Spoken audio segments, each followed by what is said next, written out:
Bismillahi Rahmaani Rahiim. Cashirkeena ugu dambeeyay wuxuu ahaa using formula and functions, sida loo isticmaalo formula and functionska. Waxaa leenahay formula are used to perform calculations. Waxaa loo isticmaalaa in lagu qabto xisaabaadka in a worksheetka.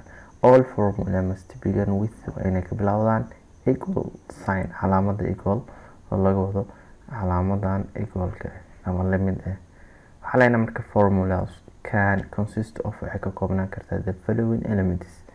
Waxay ka koobnaan kartaa waxa la yiraahdo constant values oo laga wado tirooyinka caadiga, tirooyinka sida tusaale number 5 oo kale 100 10 20 50 waxay doono.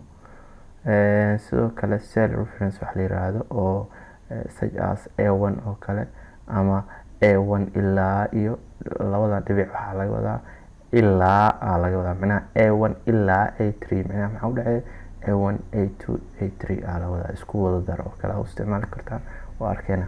Waxa kale waxaa jira operators waxa la yiraahdo such as waxa loo isticmaalaa addition oo kale multiplication oo kale. Sidoo kale waxaa jira functions waxa la yiraahdo such as sum, average iyo kuwa kale badan.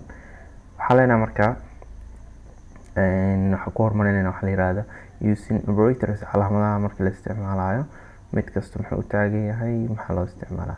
Operators are symbols. Operators waa calaamado that represent lagu soo muujinayo specific mathematical operations. Xisaab gaar ah shaqadeeda lagu soo muujinaya. Excel formula support wuxuu taageeraa a variety of operators, yani wuxuu leeyahay ama taageeraa operators kala duwan. Arithmetic operators perform wuxuu qabtaa arithmetic operatorska basic mathematical ku qabtaa sida tusaale oo kale addition, subtraction waxyaalahaas ku qabana. And return wuxuuna soo celinayaa ama maxsuulka soo saara waxa waaye numeric, yani tiro number. Tusaale hal ku dar wuxuu ku soo saarayaa 2 tusaale wax noocaas oo kale. Comparison operator ayadana compare wuxuu isbarbar dhigayaa two values and return wuxuu ku soo celinayaa true and false. Tusaale waxaa leenahay 2 ma ka yar tahay 2 ama waxaa dhihi karnaa 1 ma la eg tahay 2 false ama true mid ku soo saaraya. Waxaa leenahay when a formula contains markay ku jirto more than one operator, formulada markay ku jirto wax ka badan hal operator. Excel perform calculations from left to right. Marka calculationska wuxuu ka bilaabaya Excelka bidixda ilaa iyo midigta sidaas u soconaya haddii hal operator ka badan isticmaalaysa. And based on the standard mathematical ayadoo marka base ahaan u marayo mathematical standardka orderka la isticmaalo. You can change waxaa bedeli kartaa this order by using adoo isticmaalaya parentheses bracket inaa geli. Sidoo kale calculations within parentheses xisaabaadka marka lagu qoro bracketka are performed first. Marka hore ayagaa la qabtaa, yani kuwa bracket ku jira marka hore laga shaqeeyaa. The basic order of operations is macnaha waxyaabaha basica uu leeyahay operations waxaa percentage, exponential, multiplication and division, addition and subtraction iyo comparison uu leeyahay 5 xabo. Waxaa leenahay marka using cell reference markii la isticmaalayo most formula are created using cell reference. Markii formulada inta ugu badan waxaa lagu sameeyaa markii aad isticmaalaysid cell reference. A cell reference identifies wuxuu cadeynayaa cell range of cells, cellka godka ama dhammaan cells isku tag oo kale ayuu ku cadeynayaa meesha ay degan yihiin. Waxaa leenahay marka there are 3 types of cells. 3 nooca jiro of cell reference. Relative waxa la yiraahdo, absolute iyo mixed. 3daas ayaa jiro. Waxaa arki doonaa examples ayagoo wataan aan ku baahin doonaa. And this reference behave a different when formula is copied to other cells. Marka aad iyo aad u kala duwan yihiin markii la koobiyeeyo loona lagu koobiyeeyo cell kale. Marka waxaa leenahay interim formula markii la soo gelinayo you can create a simple formula by interim adoo soo gelinayo constant value or ama using isticmaalayo cell reference.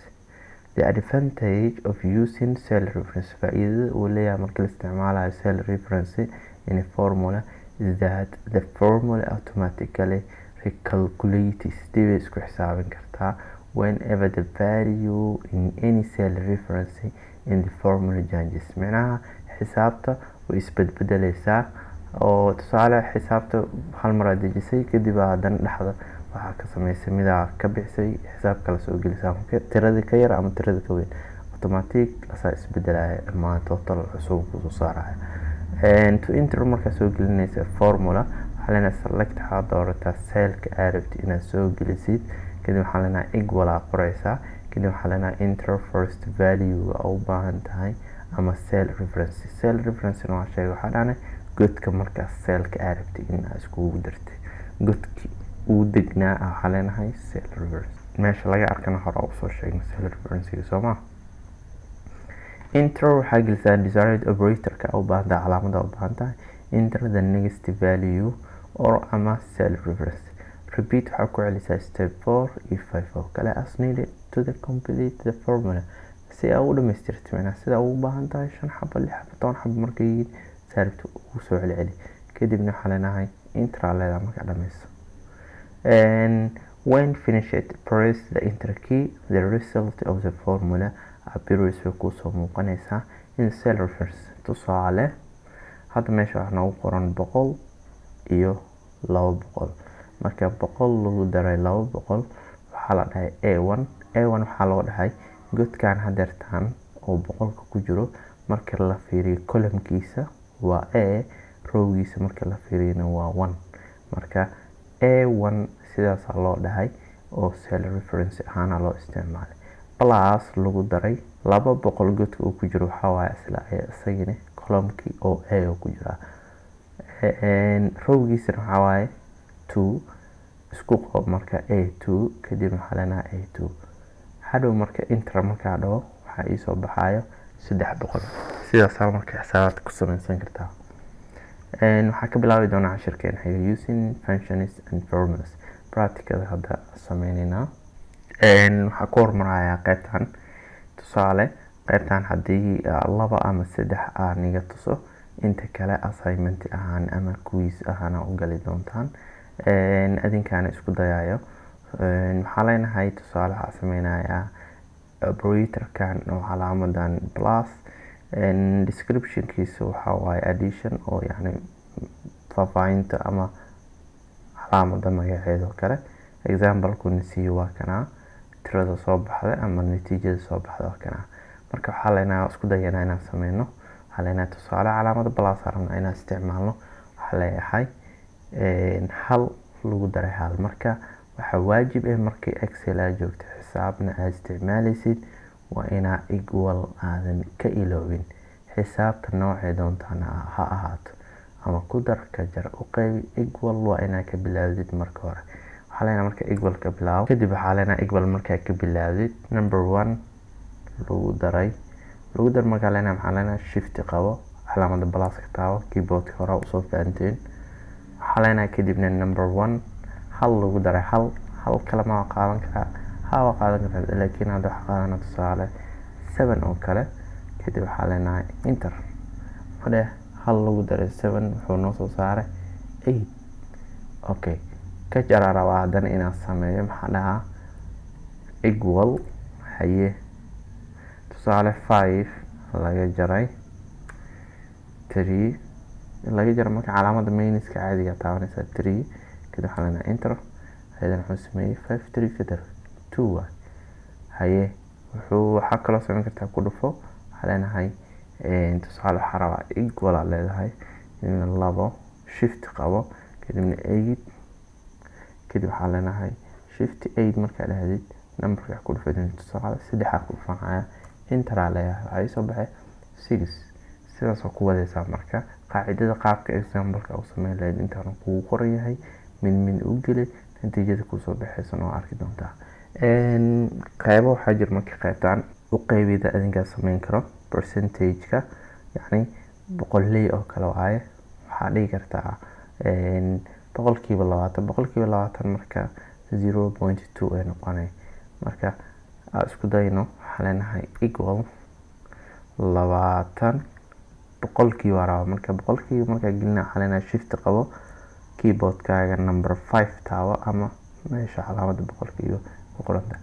kadib waxaan leenahay enter. waxaan soo saaray 0.2 number ahaan oo soo saaray calaamadan marka exponent lahaa. calaamadan marka waxaa noo sheegay jibaar. tusaale wuxuu leeyahay 2 waxaa isku dhufataa 3 mar. marka 2 markii 3 mar isku dhufto maxaa soo bixi doono. waxaan marka equal kadib waxaan leenahay 2 okay. kadib waxaan leenahay shift qabo kadib waxaan leenahay number 6. marka calaamadaas keyboardka ka raadinay shift qabo ko kadib calaamada raadi ku dhufo kadib waxaan leenahay 3. marka waxaa noo soo baxay natiijada number 8. marka tirada badbadal kadibna uu noo soo baxay. marka exponent waxaa isticmaali doonaa qaabka cubic oo kale markii la isticmaali jiray xisaabaadka caadiga form 1 iyo form 2 iyo xisaabaadka caadiga ku soo qaadatay. okay waxaa leenahay marka false iyo true waa iska symbol ayagana. tusaale hal mala eg yahay hal hadii lagu dhaho tusaale waxaan equal marka hore ka bilaabo hal mala eg yahay 2 hal mala eg yahay 2 hal mala eg yahay 2 waa may hal lama eko 2 natiijada ujeedaa. waxaa kaloo sameyn kartaa calaamadahan inaad isticmaashay greater than less than dhamaan isku day wixii la fahmi waayo hadii soo weydiin insha Allah. waxaan wax sameynaynaa wax la yiraahdo cell reference qaybta ahayd. tusaale waxaa leeyahay inta waxaa dhiganayaa example-kii aan soo arkay 100 inta yidhi intana waxaa ii dhigtaa tusaale 300 oo kale. waxaa rabaa marka inaan isku daro godadkan midkaa rabaa tagayaa muhiim ma inaan hoostooda tago. intaa tagay kadib waxaa leeyahay 100 waxaa rabaa inaan ku daro 200. waxaa leenahay godka 100 horta equal ka bilaabo 100 godkiisa column-ka ku jiro maxaa waaye column-ka p waaye maano. okay row-ga ku jiro maxaa waaye row-ga si fiican u raadi soo jeed row-giisa fiiri waxaa waaye 4 soo jeed 4 oo ku aadan yahay column-kiisna waxaa waaye p. marka waxaa leenahay inta imaam kadibna naga tir equal p3 cafwan p3 kadib waxaa leenahay waxaa ku dartaa shift qabo plus godka ku xigo waxaa leenahay godka ku xigo waa p4 kadib waxaa leenahay enter. waxaa noo soo saaray totalkii oo ahaa labada markii la isku daro 100. haddii godadkan la bedelo oo inta haddana xisaabka lagu qoro 4 5 oo kale haddana inta waxa lagu qoray 4 5 okay ma samayn kartaa haddana halena xarafka fiirso godkiisa. tusaale godkan oo kale hadda 3 oo ku jira kana wuxuu ku jira 4 intana wuxuu ku jira column-ka k. marka halena tusaale meelahan oo kale imaw meesha rabtay imaw kadib halena equal k3 lagu daray k4 kadib halena enter. waxaa noo soo baxay totalkii labada number isku daray. ka waran marka haddii number inta aad dhigo number 10 haddana number kale inta aad dhigo 10 labadan god iskuma aadano ma la isku dari karaa meeshay doonaan hayaana. muhiimadda waxaa waaye cell-ka inaad ka siisid. tusaale inta kale iska tagaa natiijada rabaa inaad soo saarto equal aa leeyahay kadib godkan maxaa waaye wuxuu ku jiraa column-ka f. waxaana f kadibna wuxuu ku aadan yahay 3 kadib waxaa leenahay plus shift plus kadib waxaa leenahay godkan kale maxaa waaye g oo ku aadan yahay kadib waxaa leenahay row-gana waxaa waaye 2 enter leh totalku ii soo saaray. marka cell reference inaad fahantid waa muhiim. godka waxaa fiirinaysaa column-kiisa kadib waxaa fiirinaysaa row-giisa kadib xarafkii numberka isku qabo sidaas wuxuu ku noqonayaa cell reference. cashirkeena intaas ku keenayna waa mahadsantihiin. xisaabaad badan noo dhiman marka muhiimadda la saaro example-kan si loo fahmo xisaabaadka noo soo socdo insha Allah.